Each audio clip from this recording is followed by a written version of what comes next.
नमस्कार मित्रों, डर के इस सफर में क्या तैयार हो आप मेरे साथ आने के लिए? हाँ। तो चलिए मेरे साथ कहाँ? HK हॉरर स्टोरीज में।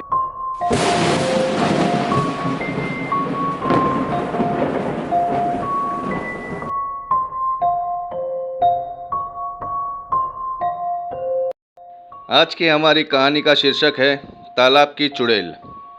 मुंबई में रहने वाली एक फैमिली जिसमें दो बहनें सोनल और रिया अपने माता पिता के साथ गर्मियों की छुट्टियों में उत्तर प्रदेश के एक दूर दराज गांव में पहली बार आई थी। पूरी फैमिली गांव में एक अपने पुरखों की हवेली में आते हैं। अपने चाचा चाची चचेरे भाई बहन को मिलके सभी को बड़ी खुशी होती है। शहर की भीड़ भाड़ से दूर गांव की शांति और हरियाली उन्हें बहुत भा रही थी, लेकिन उन्हें नहीं पता था कि जिस हवेली में वो आए हैं वहाँ एक खौफनाक राज छुपा है। तो मित्रों, आइए जानते हैं इस कहानी और इस कहानी के किरदार को। सोनल बड़ी बहन, साहसी और जिज्ञासु। रिया छोटी बहन, डरी समी लेकिन मासूम। माँ संध्या जी एक शांत स्वभाव और सबका ध्यान रखने वाली। पिता भरत जी जो स्वभाव से भोले पर गांव की बातों पर ज़्यादा भरोसा नहीं करते। दादी रहस्यमयी बातें करने वाली, गांव की पुरानी रीतियों की जानकार और हवेली की सबसे बुजुर्ग सदस्य। चाचा चाची चचेरे भाई बहन सब मिलनसार है, लेकिन कुछ रहस्य अपने तक ही सीमित रखे हुए हैं। अब होती है कहानी की शुरुआत। सोनल अपनी मम्मी से कहती है कि यह जगह कितनी अलग है शहर से। तभी बीच में रिया कहती है, पर यहाँ नेटवर्क भी नहीं है और ये कोठी पुरानी हवेली जैसी और वीरान सी क्यों लग रही है। बाजू में बैठी दादी मुस्कुराते हुए कहती है, बिटिया ये हवेली नहीं हमारी पुरखों की कोठी है। यहाँ सब एक साथ मिलजुल कर रहते हैं और रात होते ही सब छत पर सोते हैं। तभी सोनल पूछती है, सब छत पर क्यों सोते हैं? फिर दादी बोलती है कि वहाँ हवा बड़ी ठंडी लगती है छत के ऊपर। सभी हवेली के सदस्य एक दूसरे के साथ गपशप लगाते हैं। यूँ ही बातों बातों में दिन ढल जाता है और रात का समय आ जाता है। खाना खाने के बाद छत पर सब चादरें बिछा रहे होते हैं। तभी चाचा कहते हैं, आराम से सो जाओ बच्चियों, बस तालाब के पास मत जाना, रात में वो जगह ठीक नहीं है। कोठी के सामने एक तालाब होता है और तालाब का नाम सुनकर रिया चौंक जाती है। फिर सभी छत पर सो जाते हैं। पहली रात का मंजर। अब सब छत पर सोए हुए होते हैं। रात के लगभग 1 बजे सोनल उठती है और पानी पीने नीचे जाती है। तभी उसकी नज़र खिड़की से तालाब की ओर जाती है। सोनल को तालाब के पास एक सफ़ेद साया दिखता है, लंबे बाल, झुकी हुई चाल। सोनल मन ही मन सोचती है, ये क्या है, कोई औरत? तभी वो साया धीरे धीरे तालाब में घुसता है और गायब हो जाता है।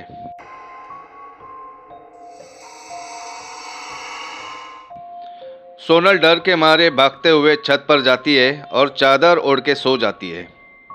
रात गुजर जाती है। अगली सुबह सोनल रिया से कहती है कि रात में मैंने कुछ देखा। तालाब के यहाँ कोई औरत थी, तालाब में गई और गायब हो गई। सोनल की ये बात दादी सुन लेती है और दादी गंभीरता से कहती है, तुमने उसे देख लिया बिटिया? वही तो है नयनतारा, तालाब की चुड़ैल।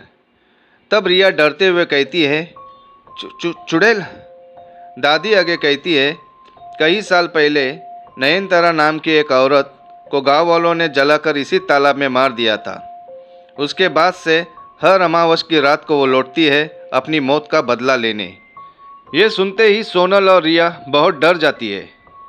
उसी दिन शाम के वक्त सोनल और रिया खेलते खेलते तालाब के पास पहुंच जाते हैं और तालाब के काले पानी में हलचल शुरू होती है। अचानक सफ़ेद साया प्रकट होता है।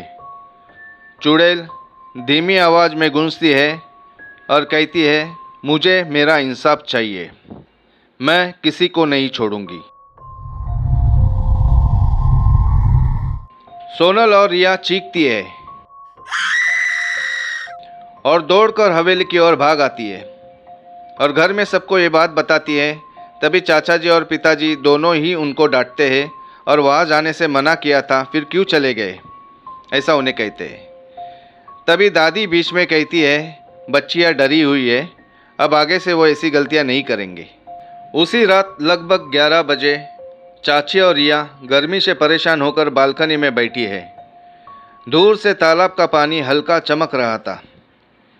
चाची धीरे धीरे पंखा झूलते हुए, इस गांव की रातें न जाने क्यों इतनी भारी लगती है, जैसे हर सांसों पर कोई बोझ हो। फिर अचानक रिया कहती है, चाची वहाँ देखो, तालाब के यहाँ कोई खड़ा है, सफ़ेद कपड़ों में, और बहुत लंबे बाल हैं उनके। चाची जैसे ही नज़र घुमाती है, वहाँ कुछ नहीं होता। तब चाची कहती है, शायद आंखों का धोखा हुआ है तुझे, या हो सकता है कोई गाय बंदी हो। तभी चाची को सीढ़ियों से पहली मंजिल पर आ रहा है ऐसा कोई महसूस होता है, और पीछे से अचानक कोई औरत की सांस लेने की आवाज़ आती है, बहुत पास से।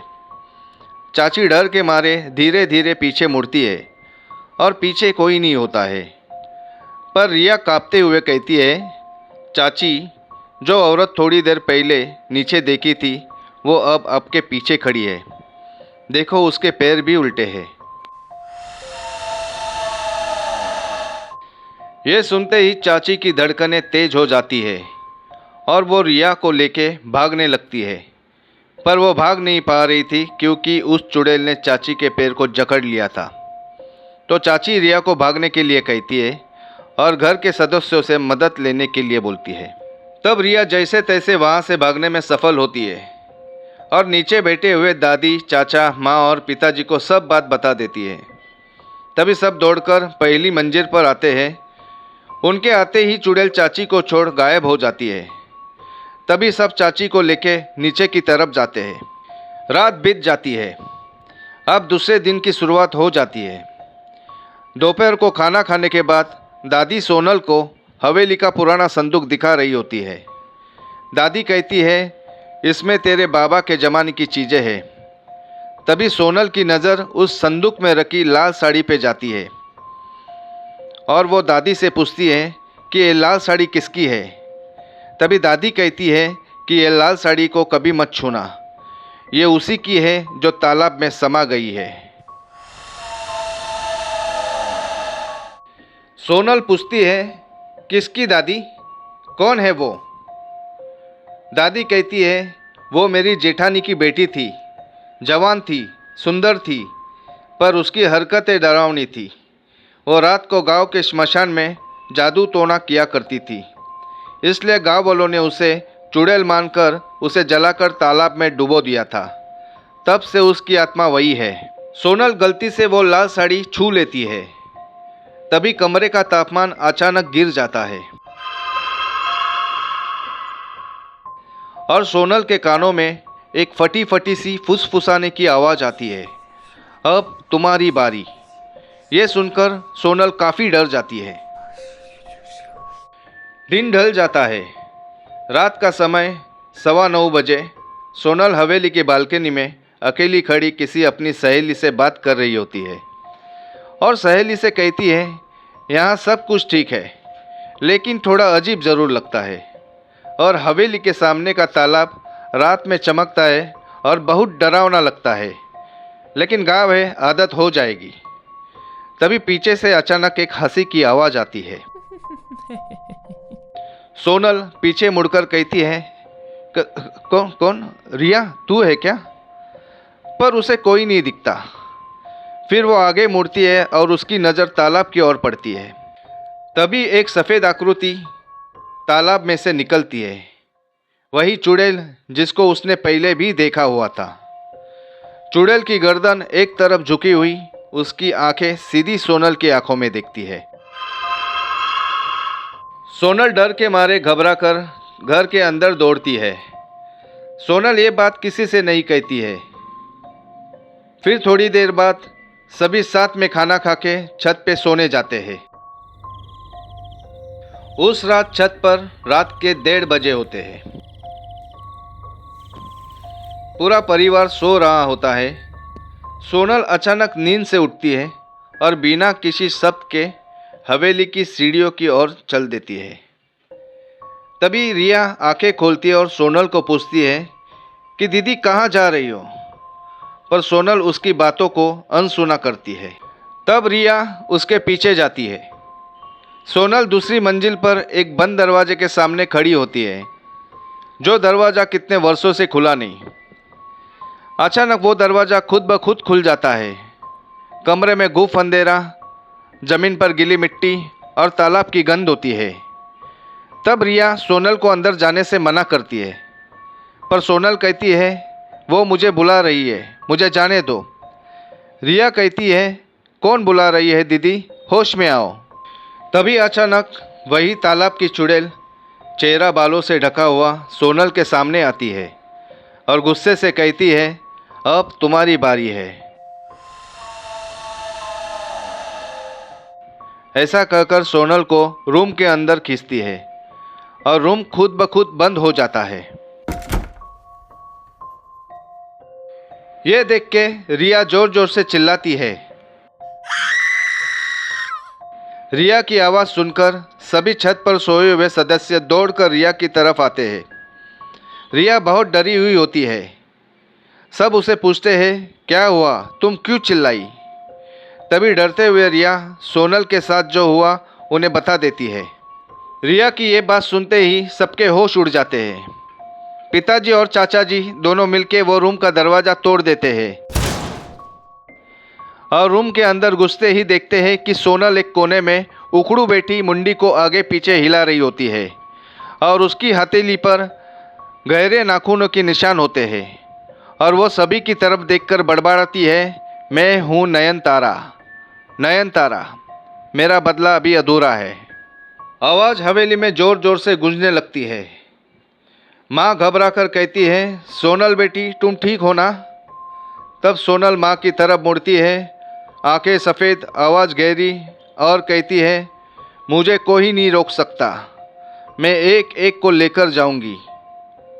ये कहकर सोनल ज़मीन पर गिर जाती है। तभी पिताजी सोनल को उठाकर नीचे उनके रूम में ले जाते हैं। रात बीती जा रही थी। फिर थोड़ी देर बाद सुबह 4 बजे होते हैं। चाची रसोई में चाय बना रही होती है। तभी पीछे की खिड़की से तेज खड़खड़ाहट होती है। चाची खिड़की की ओर बढ़ते हुए कहती है कौन है वहाँ पे, भोर का वक्त है, मजाक मत करिए।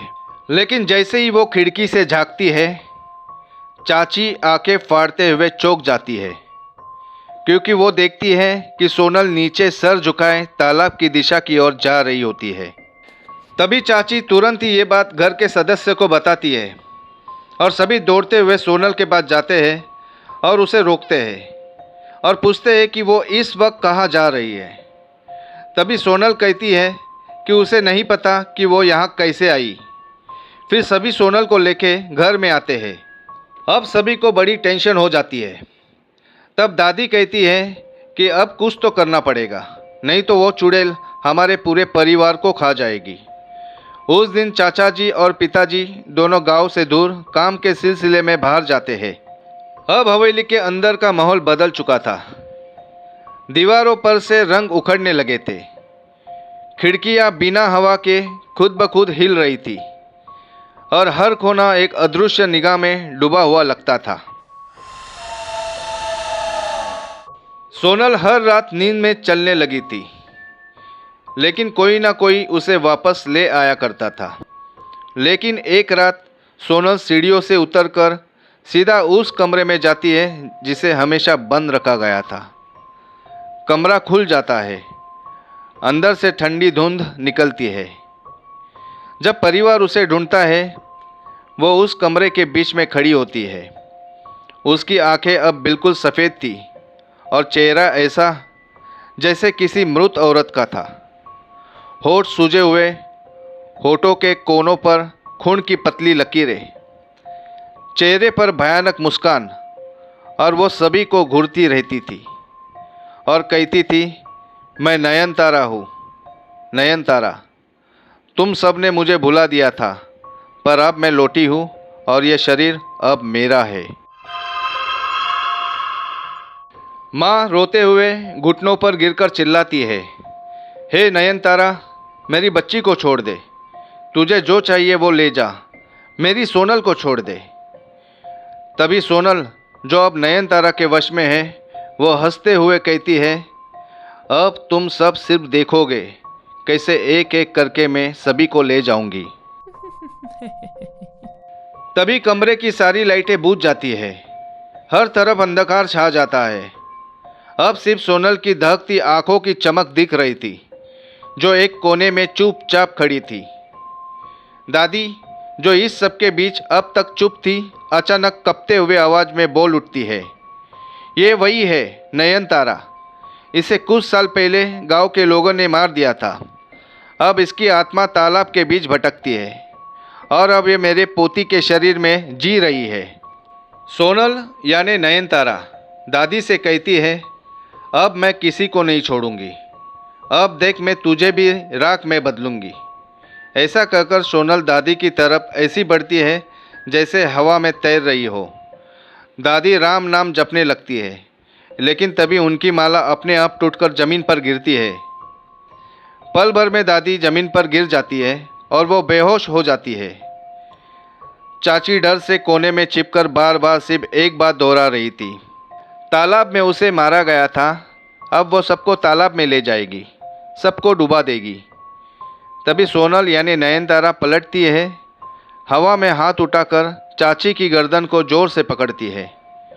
तभी माँ चीख कर कहती है, बाबा, कोई बाबा को बुलाओ, नहीं तो ये चुड़ैल हमें खा जाएगी। अब पूरा परिवार हवेली छोड़ने का फैसला करता है।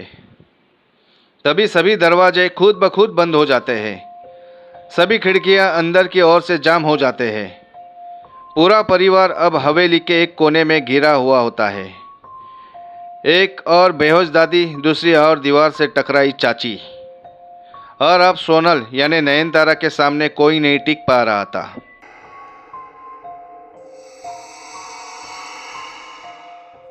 पूरा परिवार अब दहशत में हवेली के एक कमरे में कैद हो चुका था। सोनल पर नयनतारा का पूरा वश था और हवेली में अब सिर्फ क्रूर सन्नाटा बचा था। पूरा घर अब तक एक नरक में तब्दील हो चुका था।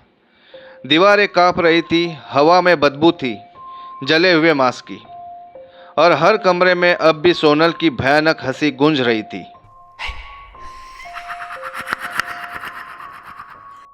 रात के ठीक 1:30 बजे हुए होते हैं। तभी हवेली के बाहर से बैलों की टापों, घंटियों की गुंजने की आवाज़ आती है और दरवाज़ा एक झटके में खुलता है। चाचा जी और पिताजी और उनके पीछे खड़ा एक रहस्यमय काले वस्त्रों में लिपटा व्यक्ति दरवाजे से अंदर आते हैं। उस व्यक्ति की आंखें बंद थी, सर पे लंबी जटाएं, माथे पर भुभुत की 3 मोटी रेखाएं थी और उसके गले में अशोक की सूखी माला और चीता की राख से बना ताबीज लटक रहा था। वो एक परम शक्तिशाली तांत्रिक बाबा थे। तांत्रिक बाबा गंभीर स्वर में कहते हैं, ये नयनतारा सिर्फ आत्मा नहीं है, ये उस पीड़ा का जीवित रूप है जो जिंदा जलाई गई थी। इसे रोकना आसान नहीं, लेकिन संभव है, सिर्फ तब जब उसकी अस्थियां और आत्मा अलग कर दी जाए। तभी चाचा जी डरे हुए स्वर में कहते हैं, बाबा, वो मेरी भतीजी के शरीर में समा चुकी है, हम सब मर जाएंगे अगर आपने उसे ना रोका। बाबा धीरे धीरे हवेली में प्रवेश करते हैं। उनके कदमों के साथ साथ दीवारों की चीखें तेज होने लगती है, जैसे चुड़ैल खुद महसूस कर रही थी कि कोई शक्ति उसके अंत की ओर बढ़ रही है। पूरा परिवार, जिनका चेहरा थकान और भय से पसीने में भीगा था, अब तांत्रिक बाबा उनके साथ थे। बाबा सोनल के सामने आते हैं, जो अब भी उसके भीतर समाई नयनतारा की आत्मा के साथ बैठी है। फिर बाबा मंत्रोच्चारण करते हैं, ओम ह्रीम कालिका शक्ति रूपेण स्वाहा। जैसे ही बाबा त्रिशूल जमीन में घुमाते हैं, पूरा घर एक झटके से कांपता है। मंत्र सुनते ही सोनल की आंखें पलटती है और वो जोर से चिल्लाती है और बाबा को गुस्से से कहती है, तू क्या समझता है बाबा, तेरे तंत्र से मुझे रोकेगा? मैं इस देह में घर बना चुकी हूँ। बाबा गर्जना करते हुए कहते हैं, देह से निकल, ध्वस्त हो जा नयनतारा। जिसे तू अपना समझ बैठी है वो माँ की कोख की धड़कन है, तेरा अभिशाप नहीं। सोनल बाबा की ओर चीखते हुए कहती है, किसी को नहीं छोड़ूंगी, ये शरीर अब मेरा है, तुझ जैसा भस्मधारी कुछ नहीं कर सकता। ऐसा कहकर सोनल पूरी शक्ति से बाबा की ओर झपकती है, पर बाबा अपने शक्तियों से खुद की रक्षा करते हैं। फिर सोनल बाबा को डराने लगती है, कभी चिपकली की तरह दीवार पे चलकर, कभी छत पे उल्टा लटकते हुए, फिर धीरे धीरे हवा में तैरकर बाबा की ओर बढ़ती है। तभी बाबा अपनी छड़ी जमीन पर मारते हैं, जोर की आवाज़ गूंजती है और बाबा गूंजती आवाज़ में मंत्र पढ़ते हैं, ओम क्लीं कालिकाय नमः, ओम क्लीं चामुंडाय नमः। मंत्र की आवाज़ सुनकर सोनल जोर जोर से चीखने लगती है। उसके चेहरे पर मांस फटने लगता है। एक भयानक चिल्लाहट हवेली के हर कोने में गूंजती है। नयनतारा की आत्मा सोनल के शरीर से बाहर निकलती है। हवा में तैरता हुआ एक धुआं जो बार बार बदलता है, कभी दुल्हन, कभी राख का चेहरा, कभी एक जलती हुई स्त्री। फिर बाबा कहते हैं, तुझे मुक्त करता हूँ तेरी पीड़ा से, तेरे अभिशाप से, पर यदि तू लौटने की कोशिश करेगी, अगली बार तू कहीं भी नहीं टिक पाएगी। बाबा एक मुट्ठी बुबुत जलाकर हवा में फेंकते हैं और नयनतारा की आत्मा एक डरावनी चीख के साथ हवा में फट जाती है और हवा में विलीन हो जाती है। हवेली फिर से स्थिर हो जाती है। बाबा परिवार की ओर मुड़ते हैं और कहते हैं, जिसे बांध दिया गया था पानी से, उसे शब्दों से मुक्त किया। अब यह हवेली सांस ले सकती है। अब यह घर नहीं, ये शुद्ध भूमि है। तभी सोनल जमीन पर गिरती है, बेहोश लेकिन जीवित। खिड़कियां खुद खुल जाती है। हवेली के ऊपर से जो धुंध फैली थी वो अब छटने लगती है। सोनल होश में आती है। उसकी आंखों से धीरे धीरे सफ़ेदी उतरती है। सोनल धीमे स्वर में कहती है, मैं कहाँ थी? माँ रोते हुए दौड़कर उसे गले लगाती है। मेरी बच्ची वापस आ गई। हे महादेव, तूने सुन ली हमारी। रिया, दादी और चाची जो डर के मारे बेहोश थी, वो अब वापस सामान्य होती है। पूरा परिवार टूटते हुए फिर से जुड़ता है। सभी परिवार बाबा के पैर छूकर उनको कोटि कोटि धन्यवाद देते हैं। बाबा सबको आशीर्वाद देकर चले जाते हैं और पीछे रह जाती है एक मुक्त आत्मा और एक सांस लेता परिवार। अगली सुबह सूरज की पहली किरण हवेली की दरारों से झांकती है। तालाब का पानी अब एकदम शांत है। उस पर कोई परछाई नहीं, कोई लहर नहीं। हवेली में पहली बार चिड़ियों की चहचहाहट सुनाई देती है। गांव अब फिर से शांत हो गया, लेकिन सोनल और रिया को हमेशा याद रहेगा कि हर कुटुंब पर हवेली और हर तालाब अपनी एक दबी हुई कहानी छुपाए हुए होते हैं। तो मित्रों, ये थी हमारी आज की कहानी।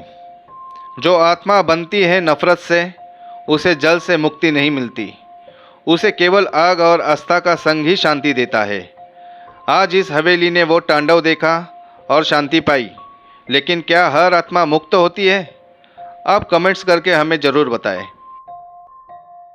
अगर आपको ये डरावनी कहानी पसंद आई हो तो चैनल को लाइक, सब्सक्राइब और कमेंट ज़रूर करें और बेल आइकन को क्लिक करना ना भूलें, क्योंकि आपको अगली कहानी के अपडेट्स मिलते रहे। अगली कहानी और भी खौफनाक होने वाली है। तो आगे मिलते हैं ऐसे ही खौफनाक कहानी में। तब तक डर कभी ख़त्म ना हो। Goodbye, take care.